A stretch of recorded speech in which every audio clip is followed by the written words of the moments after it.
parle beaucoup, mais sous cette forme-là, vous allez voir, c'est une forme très personnelle. Il y a beaucoup de documents, c'est pour ça que la qualité n'est pas toujours très bonne. Il y a beaucoup de documents, vidéos, et pris avec la caméra, avec un appareil photo, etc. Donc ne soyez pas surpris par cette forme un peu austère, parce que le film, petit à petit, vous allez voir, dégage une force incroyable. Donc voilà, Cholet est bien là, Cholet Pacramane est là. Elle sera là tout à l'heure, elle est un peu timide, donc elle viendra tout à l'heure. Je me suis entouré de Bruno Canivet, qui est d'Amnesty International, parce que c'est des questions difficiles, donc je préférais m'entourer de spécialistes. Voilà. Bonsoir à tous. Oui, ce film est soutenu par plusieurs associations de défense des droits humains, Amnesty International, mais aussi ACAT, c'est l'Action des chrétiens pour l'abolition de la torture, l'association Ensemble contre la peine de mort. En effet, ce film met en valeur plusieurs combats qui nous animent fortement. Les discriminations à l'encontre des femmes, le droit à un procès équitable, la torture, la peine de mort. Autant de combats qui sont des combats essentiels, qui sont très bien décrits dans ce film. Et parce que nous ne souhaitons pas rester sur un constat qui pourrait paraître sombre, sur une situation qui est très difficile en Iran sur la question des droits humains, nous vous proposons, comme d'habitude, Amnesty International, une action. Donc ceux qui sont là depuis un moment dans la salle ont peut-être toute connaissance. Nous avons en ce moment une action qui est proposée aux membres de l'Amnesty International, que nous vous proposons de partager avec nous.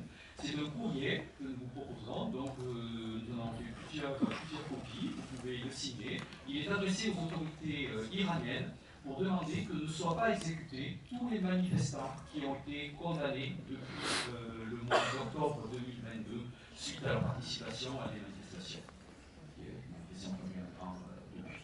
Vous avez une affiche à l'entrée de 14 qui sont prisonniers, qui sont condamnés à mort. Et nous nous demandons d'agir sur ces 14, mais aussi tous les autres qui sont condamnés souvent et dont le nom n'est pas encore connu et qui risquent une exécution. C'est une modalité d'action que vous connaissez peut-être moins, parce que vous avez l'habitude avec nous des pétitions. Là, ça s'appelle une action urgente. Nous allons donc recueillir toutes les lettres que vous allez bien pouvoir signer en écrivant votre adresse et nous ferons un envoi collectif aux autorités iraniennes dans les jours qui viennent. Merci à vous. Petite précision, Cholet Pacramane parle évidemment pas français.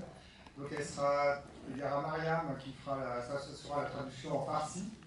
Donc vous posez vos questions, Mariam traduira en farsi à Cholet.